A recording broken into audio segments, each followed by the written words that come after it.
In this video, we review Terraform Override files.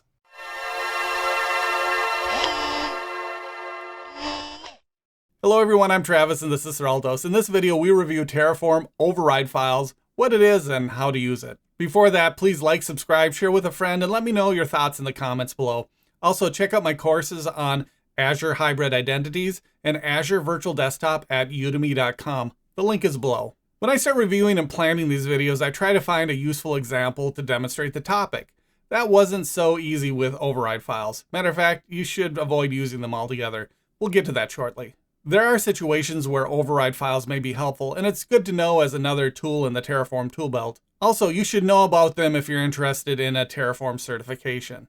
Let's start with what it is. As the name implies, an override file allows us to override values in a Terraform deployment. It consists of a set of configurations that replace the values in existing .tf files. When we use Terraform, we first load all the .tf or .tf.json files within a directory.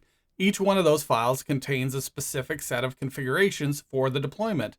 We divide them out to make the files readable, like main.tf, variables.tf, and outputs.tf, but Terraform treats them all as the same file. After those files are processed, override files are merged into the configuration. The merge replaces the values supplied by the configuration files. Let's jump into VS Code and take a look at how that works. Here we are in VS Code. This is the module example from a video on using existing resources with a data source. The code used for this example is located in my GitHub repo. The link is below. If we look at the main.tf file, it shows version 2.90.0. The most recent version of Terraform as of this recording is 2.91.0. Let's use the override file to update the version. We'll copy the Terraform block and paste it into the override file.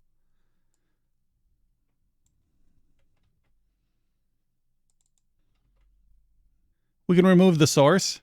That's not changing. And we'll update the version to 2.91.0. If we go back to the main, that still shows it's 2.90. And just as a second example, let's change the name of the resource group with the override file. This should have been a variable, and if it was, we would have set the name with that. But this does make an okay example on how the override file changes settings. Let's update the resource group name with the override file. We'll copy this block. We'll go back to the override file and we'll paste that in.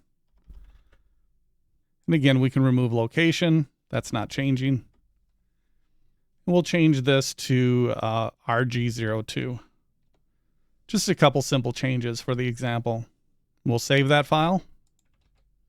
Next, let's run Terraform init.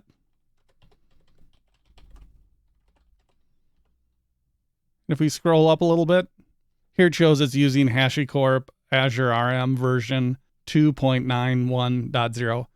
Also, if we go to the Terraform lock file, here it's showing 2.91. That's good. It's showing it's using the version from the override file, not the main.tf. Let's do a Terraform plan.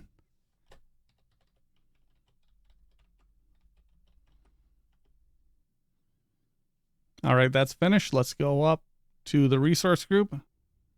There it is. It's still using the same local name and location, but it has updated the name to tf-test rg02.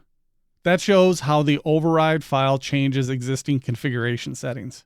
I suspect that most of you who watch that wonder why I bothered with the override file at all and didn't just modify the main.tf file directly. That may have been a much simpler and better option, but that would not have been a good example of an override file. In reality, override files should be used sparingly. They make the code much more difficult to read because they change the default value of the TF files. However, there is a use case where it could be extremely helpful with automation. If we're using Azure DevOps pipelines or GitHub Actions, we could leverage an override file to modify settings without changing the source code.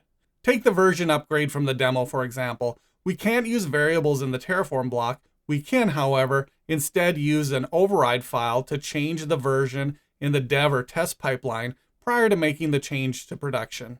Let's move on to things to know about override files. An override file name is override.tf or override.tf.json. Also, files that end with the underscore override.tf or underscore override.tf.json will work if the name has a dot before the underscore or not. Multiple files can be used. They're processed or merged in lexicographical order. That's the word of the day, lexicographical. It's the same order as a dictionary. Override files can be used with resource, data, variable, output, local, and Terraform blocks. Finally, override files won't work with modules because the override file has to be in the root directory.